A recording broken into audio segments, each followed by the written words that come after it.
Hai, gua di sini dan ini adalah rekap series Netflix original berjudul Extracurricular. Di video sebelumnya, sudah diceritakan Oh Jisoo dan Baeguri saling bekerja sama melanjutkan bisnis ekstrim itu.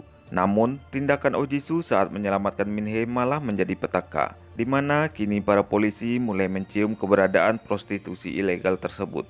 So, inilah kelanjutan dari rekap series Extracurricular Part 2. Merasa cemas kedok mereka akan terbongkar, Baeguri mencoba meyakinkan Detektif Lee untuk pergi. Namun upayanya tersebut gagal. Akhirnya mereka menguping pembicaraan itu dari luar.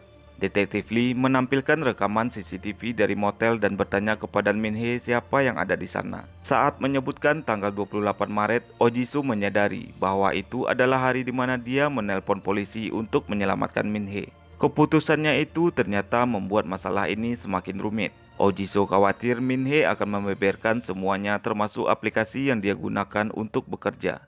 Akhirnya Oh Jisoo masuk ke dalam ruangan itu untuk membuat beberapa keributan. Meskipun gagal, untungnya Baeguri berhasil membuat keluhan palsu ke kantor polisi yang membuat Detektif Lee dimarahin oleh atasannya dan terpaksa pergi dari sekolah itu.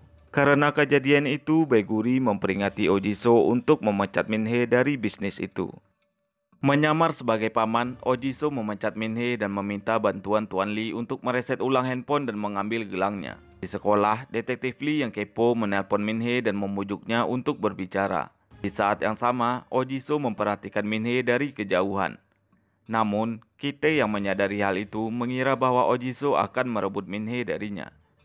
Kite membawa Oh Jisoo ke suatu tempat dan memukulinya. Dia juga bertanya kenapa Minhee diinterogasi polisi. Tentu saja Oh Jisoo tidak bisa mengatakannya. Tak lama dari itu, Minhee dan Baeguri pun datang. Mengetahui rahasia mereka sedang terancam, Baeguri berakting seolah interogasi itu disebabkan karena Minhee mencuri sebuah kristal. Untungnya Minhee paham dengan kode itu karena dia juga tidak mau kasusnya terbongkar. Akhirnya dia mengiyakan perkataan Baeguri dan berkata dia mencuri kristal itu untuk Kite. Setelah itu, Minhee menganggap bahwa Oh Jisoo sudah mengetahui kasus prostitusinya. Di sudut pandang Minhee, Oh Jisoo itu terlihat sangat peduli kepadanya karena terus berusaha menutupi kasusnya dari khalayak umum. Padahal, Oh Jisoo hanya melindungi dirinya sendiri. Dan di suatu kesempatan, Minhee mengajak Oh Jisoo pergi ke suatu tempat. Ternyata, Minhee membawanya pergi untuk bertemu dengan Tuan Lee, mempertanyakan haknya untuk mendapatkan pesangon karena dia sudah dipecat. Jadi, Oh Jisoo itu disuruh Minhee untuk membantu dia untuk mendapatkan haknya. Saat Tuan Lee menelpon paman, seketika Oh Jisoo mematikan ponselnya yang bergetar untuk menghilangkan kecurigaan. Karena entah apa yang akan terjadi jika sosok paman terungkap saat itu. Di lain tempat, Taerim yang sedang bekerja berada di dalam masalah. Dia diikat oleh ketua gangster bernama Daeyeol yang mengira bahwa Taerim itu selingkuhan calon istrinya. Dia mengira Taerim adalah lelaki yang dipesan oleh calon istrinya untuk mantap-mantap, tapi ternyata mereka salah sasaran. Kemudian Daeyeol bertanya siapa mucikarinya. Taerim pun datang menghampiri Tuan Lee, karena hanya dia yang bisa diandalkan saat itu. Menyadari bahwa ada yang tidak beres, Tuan Lee meninggalkan pesan kepada paman bahwa lokasi bisnis mereka harus pindah. Di saat yang sama, Baeguri melihat para PSK keluar dari grup obrolan. Baeguri panik dan bertanya-tanya apa yang sebenarnya terjadi. Kembali ke Tuan Lee, dia memeriksa keadaan di luar. Sayangnya, anak buah Daeyeol mengeroyoknya. Minhee dan Oh Jisoo pun terpaksa harus meninggalkannya. Meskipun sudah berhasil menusuk beberapa di antara mereka, namun jumlah mereka terlalu banyak dan Tuan Lee pun menjadi kewalahan. Akhirnya dia disuntik dengan sesuatu yang beracun, yang kemudian punggungnya dibacok oleh Daeyeol. Merasa bertanggung jawab, Oh Jisoo pun mengorbankan dirinya untuk menyelamatkan Tuan Lee dan Minhee. Sayangnya, dia tidak sempat melarikan diri. Dan lebih parahnya lagi, Daeyeol mengetahui bahwa dialah bos atau sosok paman yang bertanggung jawab dari semua masalah ini. Daeyeol pun membawa Oh Jisoo untuk dieksekusi. Sementara itu, Minhee dan Tuan Lee bersembunyi. Karena tidak ada pilihan lain, Minhee menelpon Detektif Lee untuk datang dan menyelamatkan mereka. Singkat cerita, Minhee dan Tuan Lee dibawa ke rumah sakit. Tetapi dia trauma dan tidak berkata apapun termasuk Ojiso yang masih berada di TKP. Saat Baeguri tiba di rumah sakit, dia menyadari apa yang sedang terjadi. Di tempat karaoke milik Dayol, Ojiso siap untuk dieksekusi. Untungnya, Mijung calon istri Dayol pun datang. Dia berkata bahwa dirinya belum pernah melihat Ojiso sebelumnya.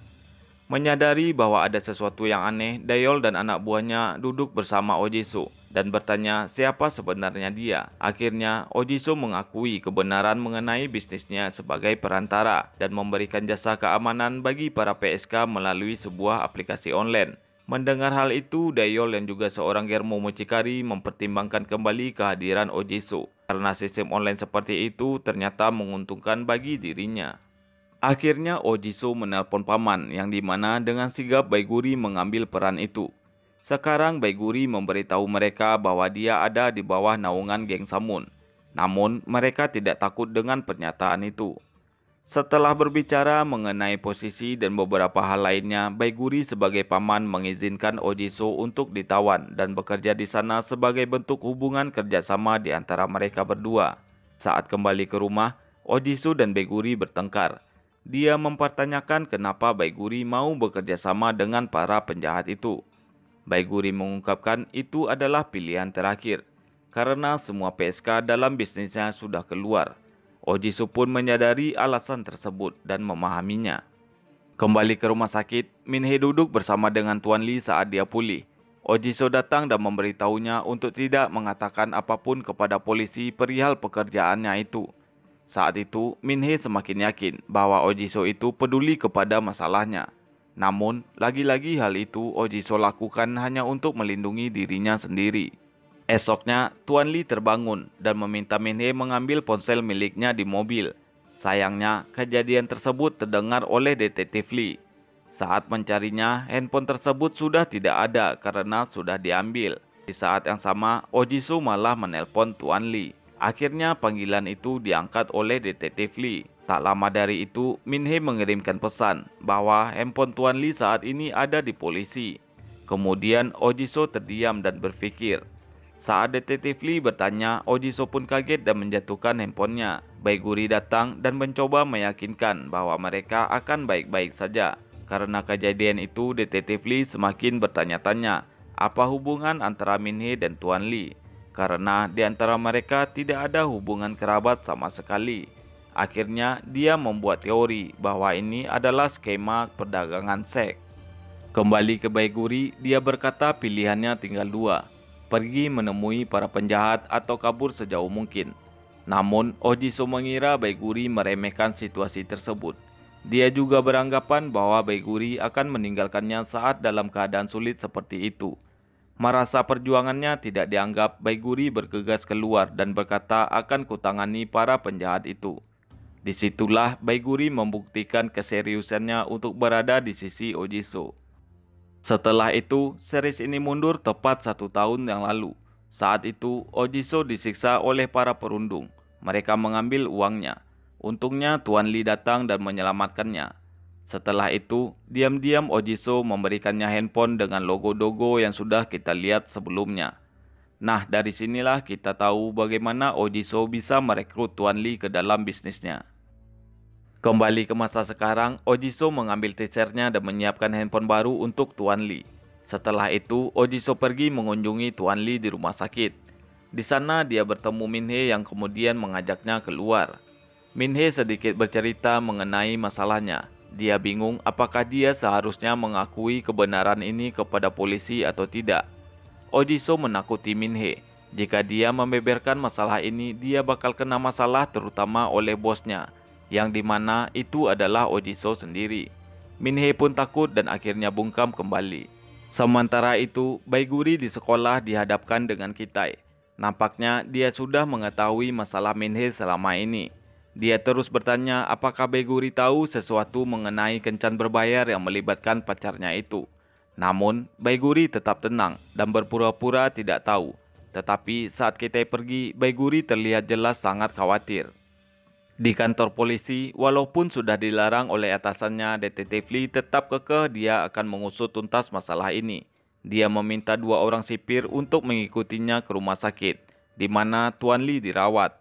Di saat yang sama, Kitai menyuruh anteknya untuk mencari tahu ke setiap jasa kencan online untuk mengetahui di mana Minhee bekerja. Kembali ke rumah sakit, Tuan Lee terbangun dan memberitahu Ojiso bahwa kejadian yang menimpa mereka hanyalah kesialan. Nah, adegan ini mengisyaratkan Tuan Lee sudah tahu siapa sebenarnya paman selama ini. Tapi itu sedikit ambigu karena ada beberapa dialog yang tidak mengarah ke pernyataan itu. Di sisi lain, Daeyeol menelpon Ojiso. Dia menyebutkan bahwa pertemuan dengan bosnya dalam arti Baiguri sudah dijadwalkan. Dan itu bersamaan dengan rencana Baiguri yang dimana dia sudah siap akan menikamnya dengan pisau saat mereka bertemu nanti. Namun saat Baiguri tiba di restoran tempat di mana mereka janjian, Ojiso sudah ada di sana. Nampaknya dia tidak mau Baiguri dalam masalah yang lebih besar lagi. Di sana Ojiso juga berkata bahwa bosnya Baiguri berhalangan untuk hadir. Baiguri yang terlanjur masuk berpura-pura menjadi pelayan. Setelah pergi, dia sedikit menguping pembicaraan mereka, di mana Daeyeol menyuruh Ojiso berhenti sekolah dan fokus bekerja untuknya. Setelah itu, Daeyeol menitipkan sebuah hadiah untuk paman. Hadiah itu sudah diberi pelacak sebelumnya, karena Daeyeol ingin melihat sosok paman yang misterius itu. Kembali ke rumah sakit, kedua polisi yang datang menemui Tuan Lee berhasil dikalahkan. Saat Tuan Lee berusaha kabur, Detektif Lee melihatnya sedang menyamar. Saat dikejar, Tuan Lee sudah berada di dalam lift, bersamaan dengan Minhee yang sudah menunggunya di sana, dan mereka pun berhasil kabur. Di sebuah halte, Ojiso dan Baiguri terdiam, menyadari mereka dalam masalah yang sangat besar. Saat pulang, Ojiso meninggalkan kotak itu. Baiguri yang melihat memeriksanya. Ternyata itu adalah uang dalam jumlah yang banyak, dan Baiguri pun membawanya. Anak buah Daeyeol yang mengikuti pelacak itu melaporkan bahwa hadiah itu dibawa oleh seorang gadis menuju sekolah. Ternyata Baiguri menyimpan uang itu di ruangan konseling bersamaan dengan uang yang mereka sembunyikan di sana. Setelah itu, Daeyeol menelpon. Baiguri menyamar kembali menjadi bos dengan suara yang sudah disamarkan. Ternyata anak buah Daeyeol sudah mengetahui penyamaran itu dan kemudian menculiknya. Saksikan di part selanjutnya.